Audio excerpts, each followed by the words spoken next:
most of the Jews were not able to get out because of all the places in the Western Hemisphere, only the Dominican Republic took them in. The United States did not take them in. And this I know that. Hmm. I know that they didn't take them. Did not take them in. We know it too. Anyway, but here's what I was talking. Mr. Nye had published a report that World War I had been funded by munitions makers and conspirators. He was a publisher. Yeah, and he published a report. And he was this was an official report that munitions makers had financed both sides of the war, and they had pulled us into World War I. And the American people said to Mr. Roosevelt and to Congress and Senate, "We're not going to fight World War II." That's why we simply were not going to. And of course, they did not know. Till Pearl Harbor, no? Now, they took Pearl Harbor to give it. Now, Franklin Roosevelt believed that, all right, if you know anything about World War II, France was knocked out of the war bank right really fast. That left Britain to fight by themselves. Britain could not whip Germany. If Adolf Hitler had not invaded the Soviet Union, but he did. But even so, even so, it looked like for a while like that Hitler could not be stopped and could not be whipped. Okay, my dad had a book written in 1942, right after we got involved in World War, where we were involved in World War II. This author said, "I don't think we can win this war," and the government not even publish it. But he said, "I do encourage us to support our government, support the War Department. I do encourage the young men to volunteer to fight, but I don't think that we're going to win this war." This was what the common feeling. So again, the United States was not prepared to fight because the United States got neutrality legislation passed. Now, here's the part of the story now that sounds kind of goldish. A lot of folk believe that Mr. Roosevelt knew that the Japanese were planning to attack Pearl Harbor, and he provoked the Japanese, in fact, because his advisor said, "Listen, Mr. Roosevelt, you need to get in that war in Europe, but you're not going to get there unless you go through the Far East first. Go to war with Japan first. Provoke the Japanese." So Mr. Roosevelt stopped giving raw materials to the Japanese, all in an attempt to provoke the Japanese to attack. All in an attempt. And in the meantime, if you know anything about Japanese history, they had been pulled a sneak attack on Russia in 1905, and a lot of the older men could remember it. So having pulled a sneak attack on Russia in 1905, then they thought that they could do the same thing. Now here's what the Japanese were thinking when they attacked Pearl Harbor. They were thinking, all we got to do is hit them one time, and then they'll leave us alone. They don't want war. They're not going to fight. And the biggest mistake that people have made down through the ages is thinking the other side will not go to war. They don't want a war, and we can hit them and get what we want, and they'll leave us alone. So the Japanese hit Pearl Harbor on December 7, 1941. Did Franklin Roosevelt know about it? There have been books written about that subject. I've read several of them. There's some convincing statements that he did know. The Atlanta Journal-Constitution finally said that what he knew died with him. He also said the president knew that they were going to take planes into the World Trade Center. He did nothing about it. This because it story wasn't going is to told. happen about in his presidency, so he didn't do anything about it. This story is told. I mean, I'm not saying it's true or not. I mean, what Roosevelt knew in advance, only he knew. And what he knew in advance died when he died. We do not know. There are persons who make a convincing case that even in 1941 you could not hide a Japanese fleet in the Pacific, and that we actually intercepted Japanese radio communications between our ships and did nothing about it. And a submarine was spotted. The subs arrived first. They were spotted in Pearl Harbor. We destroyed the submarine, and the officers stood around discussing, what is this? Where did this sub come from? What's it doing in these waters? It's not ours. We know that. So they were discussing it when the bombs started to fall. It was the biggest Navy attack we'd ever faced, the biggest Navy loss we ever took in any war, when the Japanese sneak attacked Pearl Harbor, destroyed several of our battleships, including the Arizona. But now this is something, a lot of conspiracy. The battleship was already obsolete. The only ship that mattered were the aircraft carriers. We had 4 aircraft carriers stationed at Pearl Harbor, and these 4 aircraft carriers were ordered a few days before the attack to head 200 miles south, supposedly on a training mission. By heading them south, that way they were Far away from the they were action. out of the way. Far, they were 200 miles out of the action. The 4 aircraft carriers were saved. Now, a lot of people believe that it was Roosevelt himself who ordered those aircraft carriers out of action, out of sight, because they were the Arizona. We could lose 2,000 American servicemen. Didn't they get the Arizona? That's it. Didn't they get the Arizona? That's what I mean. The Arizona was a battleship. They got it. It's still at the bottom. They still hear sounds coming from it to this day. What do you mean? Gurgling sounds, whatever, churning sounds, whatever. How is it still running? Don't know. That's okay. All I can tell you is what I've heard. I can't answer the question. It just sounds that. I mean, what we did here, and this is going to sound. The men were tapping on the side of the hull, and we could hear them tapping, but there was nothing we could do to help them. To get them out. Nothing at all we could do to get them out. They were the men who went down with the ship. Again, the day after that, Roosevelt finally got his declaration of war. We declared war on Japan. That got us in the war.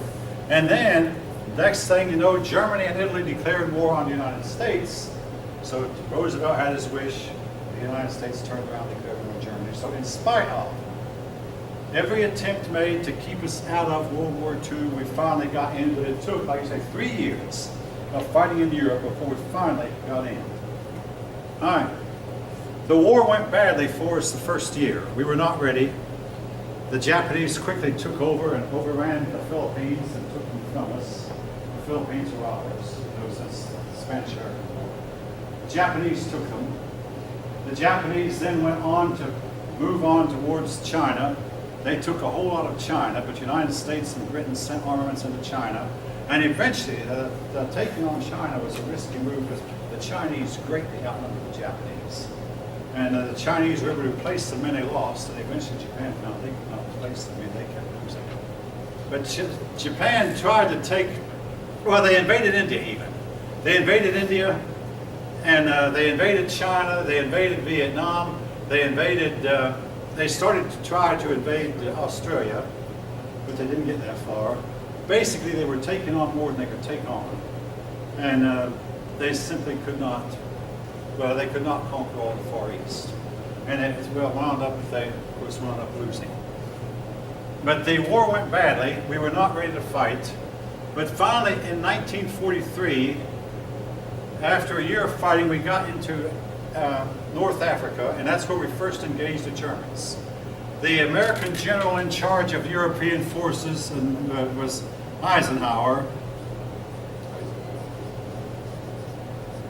Now, we're going to hear about him again. Anybody know why?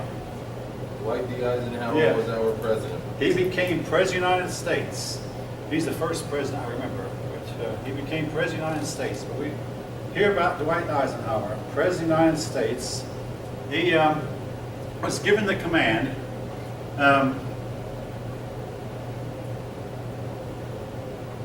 My wife watched a documentary about him just less than a week ago. This past week, it told me about him that he actually had no real military experience and never seen combat. In World War I, he stayed in Washington, escaped combat, and yet he was an excellent, charming individual, and he was a good poker player. And his poker playing wound up helping him work his way through the ranks because he was very congenial, had a winning smile, whatever you call it.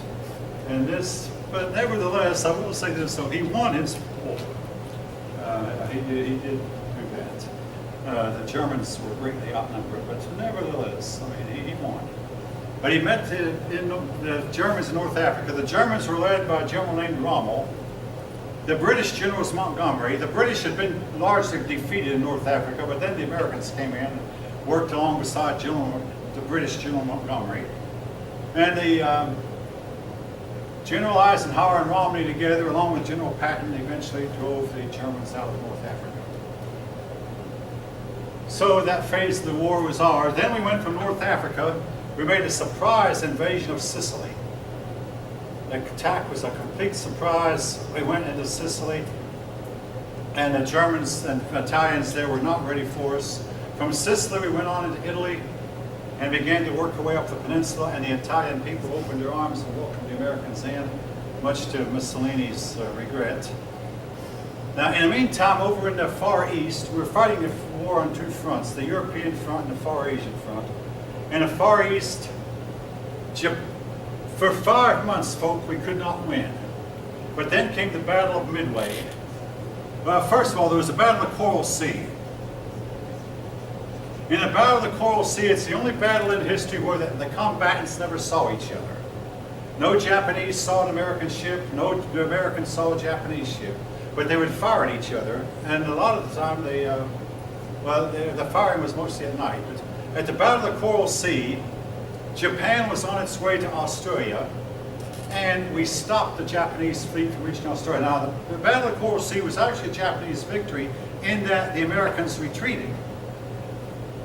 But when the Japanese got to assessing the damage that had been done, they said, hey, we can't go on fighting like this. We can't go on to Australia. So at least the Battle of Coral Sea stopped the Japanese advance into Australia. Well, the Japanese turned around from Coral Sea, and then they decided, we're going to hit America. It was 50-50 win. What's that? It was 50-50 win. They won the battle, but we stopped. Yeah, it was a 50-50. Yeah, they won the battle, and then we retreated. And we left the battlefield, but they were stopped. So we won that part. We stopped. It was 50-50. That was the goal, right? Yeah, that was the goal. We won. But then the next battle was at Midway. The Battle of Midway is near Hawaiian Islands. And due to a little bit of a stroke of luck, I mean, I've watched documentaries about the Battle of Midway and read about it, but at the Battle of Midway, the Japanese were finally defeated, and they did not get to come on to America. They were going to hit the West Coast, we believe. They were going to hit Hawaii again, and then go from there and take over Hawaiian Island at the West Coast. They were also going to take the Midway Islands, and they're called Midway because they're halfway in the Pacific, middle of the Pacific Ocean. The Japanese did not quite get to the Midway Islands, but their aircraft carriers, 4 of them were sunk, and that was a big loss. The Japanese were only able to produce 1 aircraft carrier during the war, and all right, I'll tell you, I had some sergeants when I was in the Army who said the reason we won World War II and World War I was our factories could produce more goods than the enemy could destroy. That our factories could produce airplanes faster than the enemy could shoot them down, could produce aircraft carriers faster than the enemy could sink them, produce battleships faster than the enemy could sink them, produce rifles faster than the enemy could take them from us.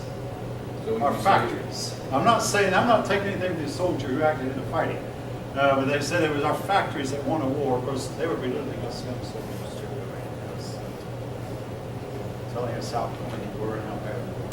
They said it wasn't the Americans who won the World War II, it was the factories. And there is a lot of truth in that. We bombed a lot of the German factories, and the Japanese also. The Germans and the Japanese both put their factories right close together, bunched them up, whereas our factories are scattered. Also, when Lockheed was built in 1942, there were no windows in the main building. That way it made it difficult for enemy planes to find it. No windows. Now, and since then there have been no windows put in there either. All the lighting is done inside by electric lighting. And from outside you cannot see that. Now they do have lights shining on it now because they don't want airplanes to go into it. Anyway, the Battle of Midway was the first major victory that we had. Now, and again, this time it was a real win. The United States then engaged in a policy of island hopping. Island hopping. We hopped from one island to another. But starting with Australia, we went from there to Iwo Jima. We went from there to the islands just above Australia. Then went from there to other islands, closer and closer in. Eventually we got to Iwo Jima. And then eventually we got to Fiji and all that. Yeah, before the flag was raised at Iwo Jima.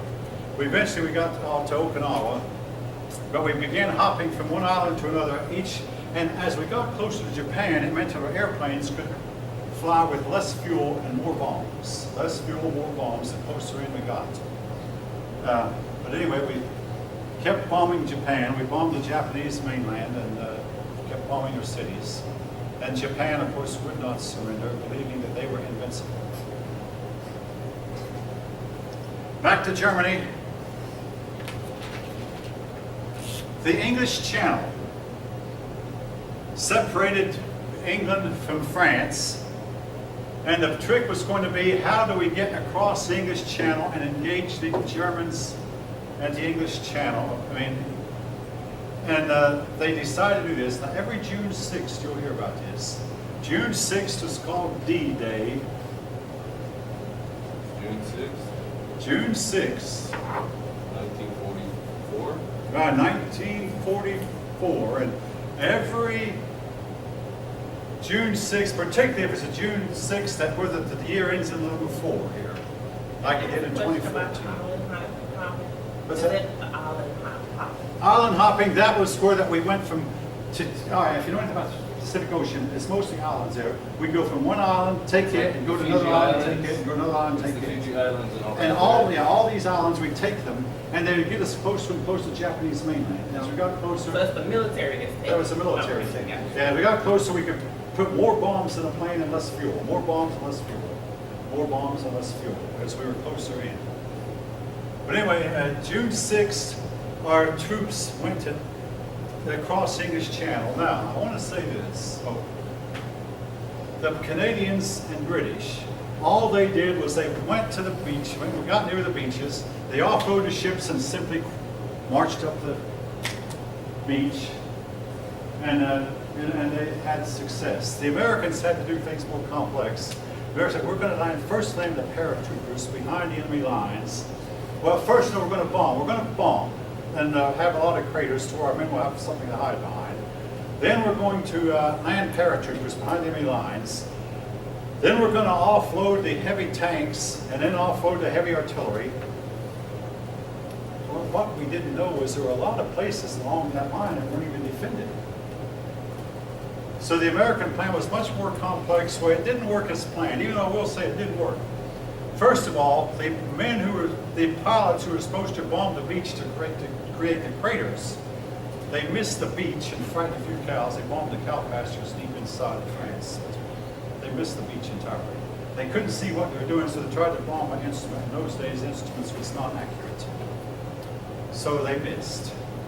And when the men landed on the beach, they found the beach was nice and smooth, and that was really scary, because they were expecting there to be craters, places to crouch down and hide, and instead they were exposed. Then the paratroopers. The United States Army has never again tried to conduct such a big paratroop mission. The paratroopers got lost of each other in the darkness. And they wound up, they'd find somebody who was not in their, so they were supposed to fight alongside their buddies.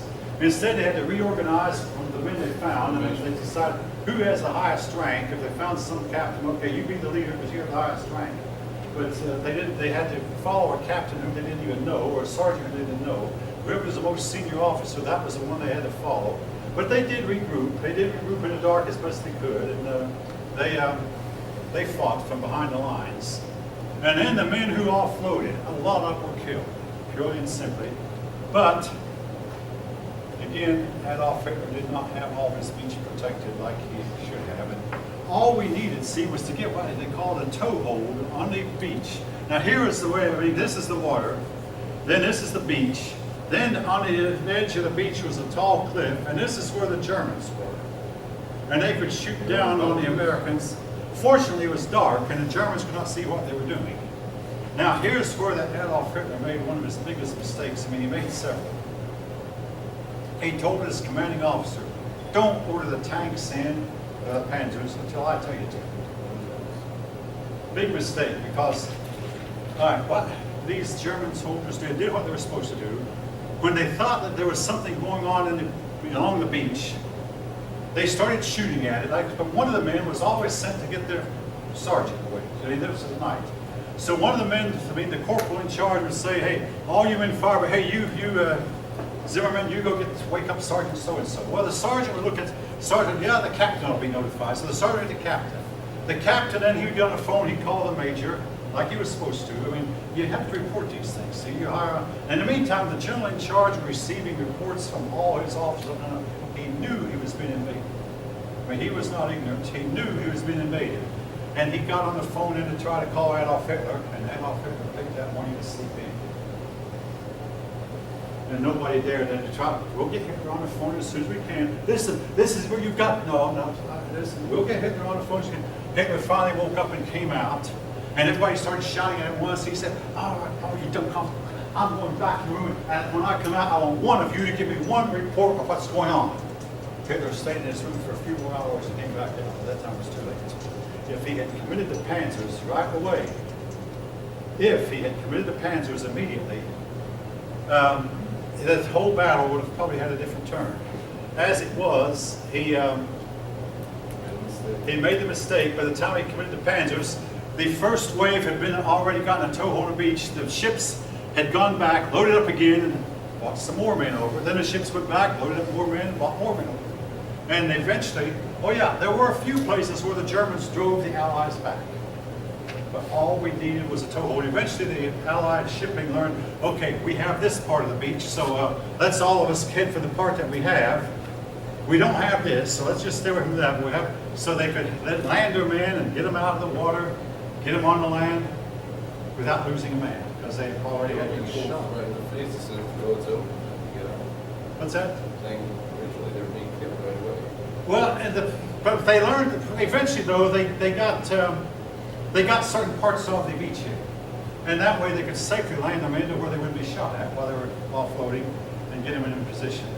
Now, when I was in high school, I read a book about D-Day, and then many years later, I saw this book in my daughter's library about D-Day. I think it was the same book that I read in high school, and I reread it about 40 years after I read it the first time.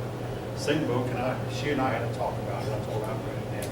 But see, that author wrote this book in the 1950s before we knew that Hitler had stepped in that point. Anyway, we got a toehold. Then we started pushing the Germans out of France. Paris was liberated. The French Republic was restored.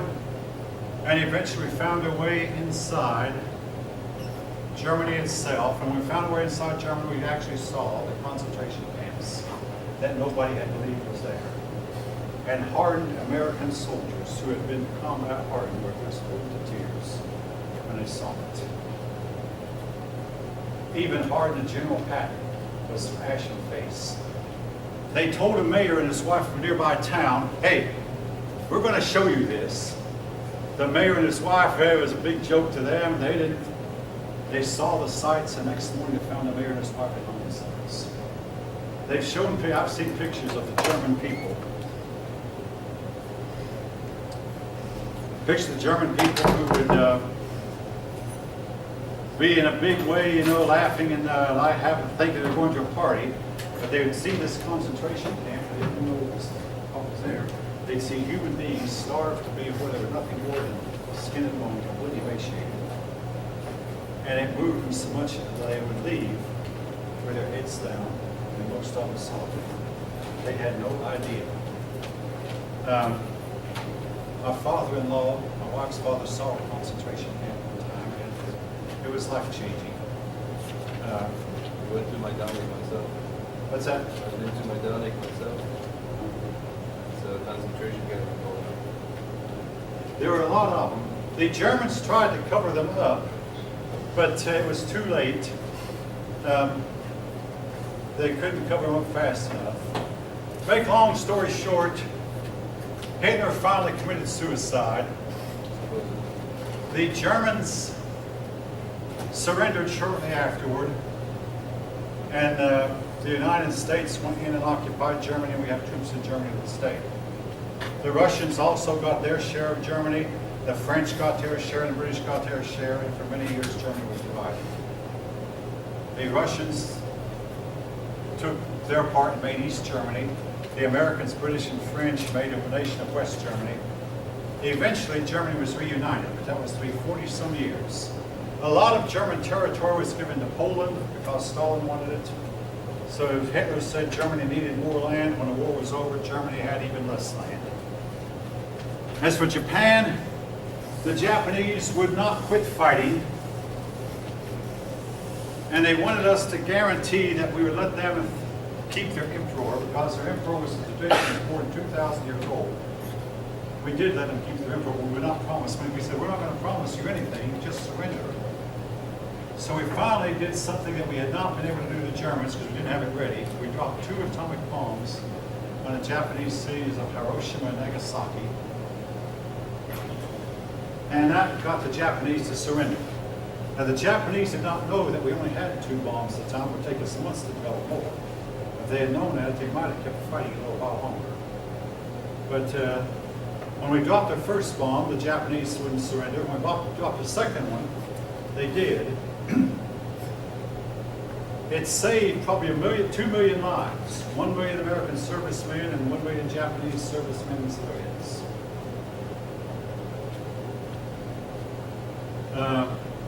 Was it the right thing to do? I think it was the only practical thing we could have done. Again, think of all the lives it saved. I went to a church camp when I was a teenager. There was a counselor who'd been in Okinawa. Okinawa was the last island. The next thing they were going to do was go to the Japanese mainland, and that would have been bloody. My counselor might never have survived, but he was there at Okinawa, and he was there when the Japanese surrendered. They were expecting that maybe the Japanese would fake a surrender and shoot at them, but no, once the emperor had told them that the war was over, the Japanese surrendered. No questions. A lot of them were eager to get the war over with anyway. Anyway, World War II had ended. Hitler was dead. But, all right.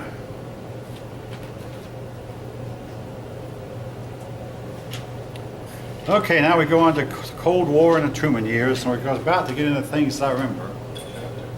Chapter 26. Again, there's a whole lot said about World War II, and if you watch the History channels, they have a lot of documentaries about it. World War II veterans are now dying on all sides faster than they did during the war itself. The German veterans are dying, the Japanese veterans are dying. Huh? They're in their 90s, 100s now. They're up there now. They've been years now. And a lot of them are really feeble, the ones who are around, and some of them lost their minds. So, you know, that's just part of the perils of old age. My father-in-law is deceased. Anyway, the war was over. No sooner had the war ended than we entered another war called the Cold War. The Cold War was to last some 45 years. It was a war between the West on the one side, the United States on the one side, and the Soviet Union on the other. That's Union of Soviet Socialist Republics, USSR.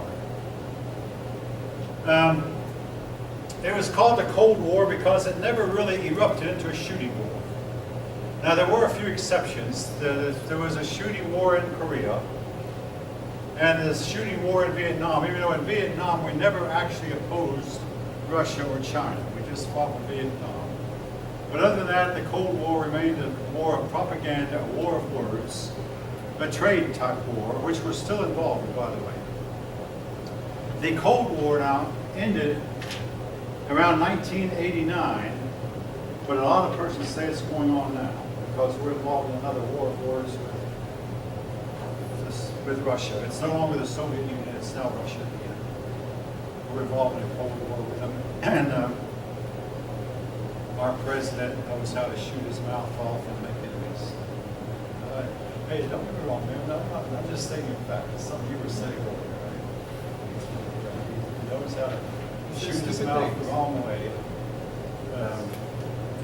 Make enemies. Now, if you're for him, don't feel bad. I mean, you know. But I wish the man could control his tongue. Yeah, I do. I wish the man could control his tongue. He could get his point across much more effectively if he didn't say things that a man shouldn't say. All right. And even his own admirers, all of them say, control yourself. Now, anyway, the Cold War. Now, yes, 1989. Supposedly ended at that point. That's when the Soviet Union broke up and all your Eastern communist nations. From 61 to 89 officially? 1946. 1946, it was called a Cold War throughout my life. I mean, I was born in 1949, but it was called the Cold War from 1946. Winston Churchill made a speech, an Iron Curtain had descended over Europe. The Iron Curtain refers to those countries that were forced into communism. Now, it's the Iron Curtain countries are countries like Poland,